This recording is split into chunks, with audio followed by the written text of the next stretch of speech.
A esta hora en NTN 24 establecemos contacto directo en Ciudad de México con Daniel Zapico. Él es responsable de la campaña de Amnistía Internacional, quien ha desarrollado actividades a nivel internacional, esto para evitar la ejecución de Edgar Tamayo. Gracias por estar con nosotros aquí en el informativo. Una buena tarde para usted. Muy buenas tardes y gracias por invitarnos. Después de toda esta lucha que han tenido ustedes para evitar la ejecución del ciudadano mexicano, 22.000 firmas de respaldo para parar esta decisión en Texas, ¿hay algo que hacer? Le pregunto yo. Pues seguir intentándolo. Al final estamos ante una decisión política del gobernador de Perry, del gobernador del estado de Texas, que puede en cualquier momento suspender la ejecución, puede conmutar la pena. Luego tenemos que seguir trabajando, tenemos que seguir reuniendo firmas, tenemos que seguir visibilizando el caso y todas las injusticias que hay detrás de este caso. La pena de muerte es siempre una negación de los derechos humanos, nos oponemos a la pena de muerte en todos los casos, pero cuando además, como sucede en el caso de Edgar, no ha tenido acceso a un juicio justo, estamos hablando de un asesinato, sin más.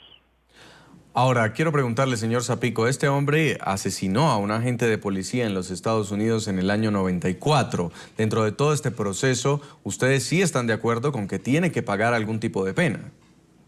De hecho, es que como Edgar no tuvo acceso a un juicio justo, así lo ha declarado, por ejemplo, también la Comisión Interamericana de Derechos Humanos en su informe sobre este caso que presentó el pasado día 17 de enero. La comisión es un órgano de la Organización de Estados Americanos, un órgano público, al cual también pertenece Estados Unidos. Pues bien, como Edgar no tuvo acceso a un juicio justo, en realidad no se ha podido demostrar su culpabilidad, como vimos en muchas veces en las películas, esa fórmula de más allá de toda duda razonable.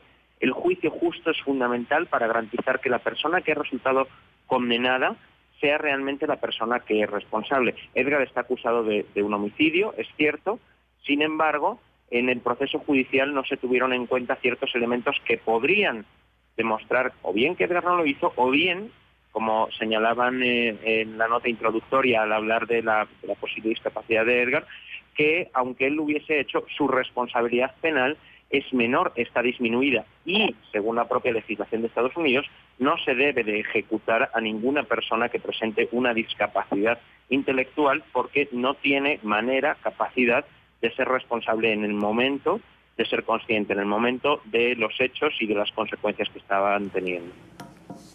Señor Zapico, hemos visto que este hombre ha mandado una misiva para que sea difundida en México, la cual pide disculpas y también dice que el gobierno particularmente no le ha brindado la ayuda necesaria. Le pregunto a usted qué cree que debió haber hecho el gobierno para tener acceso a un juicio justo, que es lo que demandan ustedes y que denuncian que no ha habido. Pues denunciamos que no ha habido porque Edgar, según el derecho internacional, tenía derecho a recibir asistencia consular. Sin embargo, las autoridades de Estados Unidos nunca informaron al consulado de México, no le informaron a Edgar de este derecho y, por tanto, no tuvo acceso a esta asistencia legal que hemos visto, por ejemplo, en casos muy similares como al de Edgar, muy similares. Hemos visto que ha habido personas que han sido condenadas, pero a penas de prisión, no a pena de muerte, precisamente gracias a esta asistencia consular que ha permitido tener en cuenta toda una serie de elementos que en el caso de Edgar no ha tenido. El caso de Edgar además llegó a la Corte Internacional de Justicia, junto con el de otros 50 ciudadanos mexicanos condenados a muerte en Estados Unidos sin haber recibido esta asistencia, sin este derecho, y la Corte Internacional de Justicia condenó a Estados Unidos a revisar las sentencias judiciales en todos estos casos. A pesar de esta condena, Texas ya ha ejecutado a otras 2 personas que estaban amparados por esta sentencia internacional. Edgar sería el tercero si finalmente se llevase a cabo esta ejecución, que esperamos que no.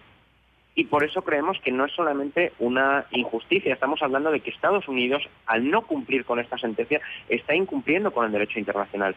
¿Qué mensaje envía Estados Unidos hacia el mundo cuando dice que el derecho internacional no se debe de cumplir cuando eres grande y poderoso, como sucede en Estados Unidos? Y respecto al apoyo por parte de las autoridades mexicanas, que es parte de lo que Edgar se refería en esta carta, creemos que es fundamental que haya una implicación total, no solo en el caso de Edgar, sino en todos los casos de ciudadanos mexicanos que se encuentran amparados por el caso Avena, para garantizar que el Estado de Estados Unidos cumple con esta sentencia.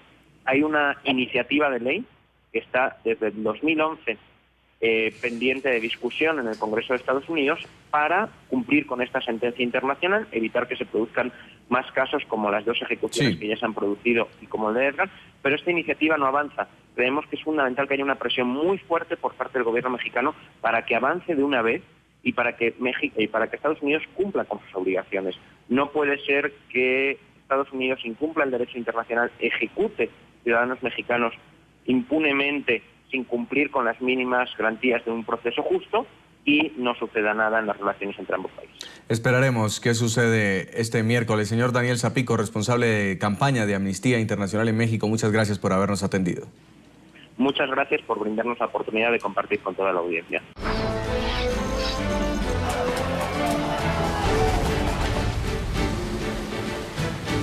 El gobierno de Estados Unidos cede a la presión. La administración Obama ha entregado 3 documentos sobre su esquema de seguimiento a las comunicaciones revelado por las filtraciones y la responsabilidad de elecciones.